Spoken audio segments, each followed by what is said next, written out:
Hello student, good morning. तो हम लोग क्लास 7 की एसएसटी के ज्योग्राफी पोर्शन का फर्स्ट चैप्टर कंप्लीट कर चुके हैं। आज हम second chapter the interior of the earth start करेंगे। यानी कि इसमें हम पढ़ेंगे कि जो हमारा अर्थ है, जो हमारी पृथ्वी है, उसके अंदर क्या है, किस चीज़ से पृथ्वी के इंटीरियर का निर्माण हुआ है। So the name of our next chapter is the interior of the earth. Let we start our chapter. Have you ever wondered what lies below the surface of the earth? क्या आपने कभी आश्चर्य किया है कि हमारी जो पृथ्वी है उसकी सरफेस यानी सतह के नीचे क्या है? Is it solid rocks and soil all the way down? क्या वो solid rocks हैं यानी कि जो चट्टानें हैं, ठोस चट्टानें, या फिर मिट्टी है? When the earth was formed around 5 billion years ago, it was a molten wall of rocks. जब हमारी पृथ्वी का निर्माण हुआ था, जो कब हुआ था? 5 बिलियन सालों के आसपास जब हमारी पृथ्वी का निर्माण हुआ था, तो हमारी जो पृथ्वी थी वो कैसी थी? एक पिघली हुई एक गर्म चट्टान की बॉल थी। एज इट कूल्ड, जैसे जैसे ये ठंडी होती गई, द डेंसर और heavier materials sank down and the lighter material floated up to form the crust that you see. जैसे जैसे हमारी पृथ्वी ठंडी होती गई, उसी के साथ साथ जो हमारे हैवी और जो ज़्यादा घनत्व वाले जो मटेरियल्स थे वो तो सैंक यानी कि नीचे डूबते गए, और जो लाइट मटेरियल यानी कि जो हल्के फुल्के मटेरियल थे वो फ्लोटेड अप, वो ऊपर तैरते गए। यानी कि क्रस्ट के ऊपर जो है वो क्या आ गया? हमारे लाइटर मटेरियल्स आ गए, और उसके नीचे क्या चले गए? हमारे heavy materials. At present the interior of earth is like an onion with several concentric layers one side the other, or you could think of it as an apple. अब present में यानी वर्तमान में जो हमारी पृथ्वी है उसका जो इंटीरियर है वो कैसा है? एक अनियन की तरह, यानी एक प्याज की तरह। जैसे एक अनियन में बहुत सारे उसके कवर्स होते हैं, जब आप उसको उतारते जाते हो तो उसका एक नया कवर जो है वो निकलता जाता है। उसी प्रकार से जो हमारी पृथ्वी है उसमें भी बहुत सारी लेयर्स हैं, एक के बाद एक लेयर जो है वो निकलती ही जाती है। जैसे कि यहाँ पे आपको एक डायग्राम गिवन है अर्थ के इंटीरियर का, जिसमें सबसे अपर मोस्ट जो सबसे ऊपर की जो लेयर होती है उसे क्या कहते हैं? क्रस्ट कहते हैं। उसके नीचे वाली को मोहो, उससे नीचे अपर मेंटल, उससे नीचे लोअर मेंटल, उसके नीचे डी डबल डैश लेयर, उसके नीचे आउटर कोर, उसके नीचे लिक्विड सॉलिड की बाउंड्रीज होती हैं, और उसके सबसे नीचे कौन सी होती है? Inner core. सो आपको ये डायग्राम अपनी नोटबुक में ड्रॉ करना है। अब हम पढ़ें, और हम ये भी कह सकते हैं कि यह एक एप्पल शेप की भी हो, यानी कि ये एक एप्पल की तरह भी हो सकती है। Just as an apple is made up of skin, pulp and core, so is the earth made up of 3 main layers, the crust and mantle and the core.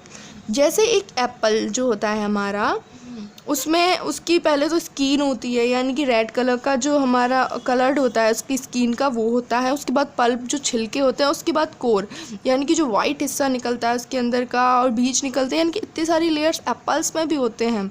वैसे ही अर्थ में भी 3 लेयर्स होती हैं जो बहुत मेन होती है। सबसे ऊपर वाली क्रस्ट, उससे नीचे मेंटल, उससे नीचे कोर। ये 3 लेयर्स जो हैं अर्थ के इंटीरियर की मेन लेयर्स होती हैं। The thin outer most layer is called the crust. बाहर की जो सबसे मोटी सतह होती है इसे क्या कहते हैं? क्रस्ट। और जो इनर मोस्ट जो उसके जस्ट नीचे जो होती है उसे क्या कहते हैं? Core.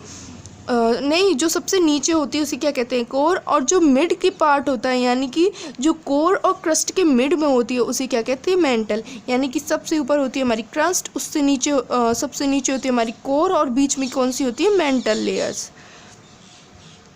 The temperature and density increase as we move from the surface to the interior of earth.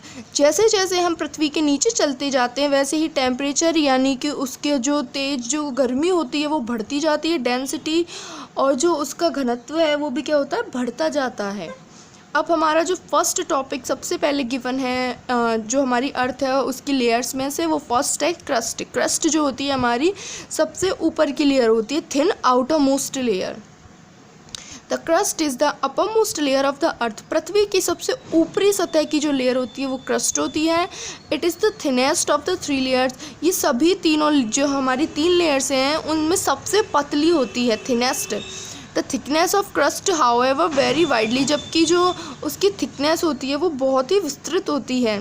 It is thicker under the continents ragging from 35 to 70 kilometre.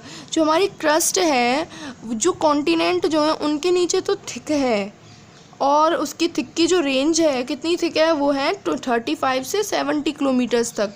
और थिनर, और जो समुद्र है हमारे उसके नीचे जो है वो थिन है, पतली है, जो उसकी एवरेज थिकनेस कितनी है 5 से 7 kilometre. The crust is made up mainly of silicates of aluminium, potassium and sodium. जो क्रस्ट है वो बेसिकली किन चीज़ों से मिलकर बनती है, एल्यूमिनियम, पोटेशियम और sodium. Therefore it is also called silica, इसीलिए इसे क्या कहते हैं, सिलिका प्लस एल्यूमिनियम से बना हुआ Cl। The crust forms just 1% of earth volume. जो पूरी क्रस्ट है हमारी, वो पूरी अर्थ की जो वॉल्यूम है उसका केवल 1% हिस्सा होती है। यानी कि जो हमारी क्रस्ट होती है वो सब क्या क्या है, सबसे तो पतली लेयर है, सबसे थिनेस्ट लेयर है तीनों लेयर्स में, और सबसे आउटर मोस्ट लेयर होती है। और क्रस्ट जो है वो हमारी किसी किसी जगह तो काफ़ी थिक और किसी किसी जगह काफ़ी थिन होती है। जैसे कि हमारे कॉन्टिनेंट्स हैं, जो द्वीप्स वगैरह, उनके नीचे वो थिक रहती है, जो 35 से 70 किलोमीटर थिकनेस होती है। और जो हमारी समुद्र हैं, सीज़ हैं, रिवर्स वगैरह हैं, उनके नीचे थिन होती है, और उसकी एवरेज थिकनेस होती है 5 से 7 किलोमीटर। और जो क्रस्ट है वो बेसिकली 3 चीज़ों से मिलके बनती है, एल्यूमिनियम, पोटेशियम और सोडियम। एल्यूमिनियम का जो हमारा जो एक सब उससे अपन डिनोट करें तो क्या कहेंगे, Al, पोटेशियम को K और सोडियम को Na। तो हम कह सकते हैं जो हमारी सबसे आउटर मोस्ट लेयर क्रस्ट है, और उसका दूसरा नाम क्या है, सायल है, जिसको हम सायल इसलिए कहते हैं क्योंकि उसकी आउटर मोस्ट लेयर जो है वो सिलिका यानी कि सिलिकेट ऑफ एल्यूमिनियम से मिलके बनी होती है। और क्रस्ट का जो पूरा पार्ट है अर्थ के वॉल्यूम का, वो केवल 1% हिस्सा है। So okay student, that is of for today. ये डायग्राम आपको ड्रॉ करना है नोटबुक में। Thank you for watching my video.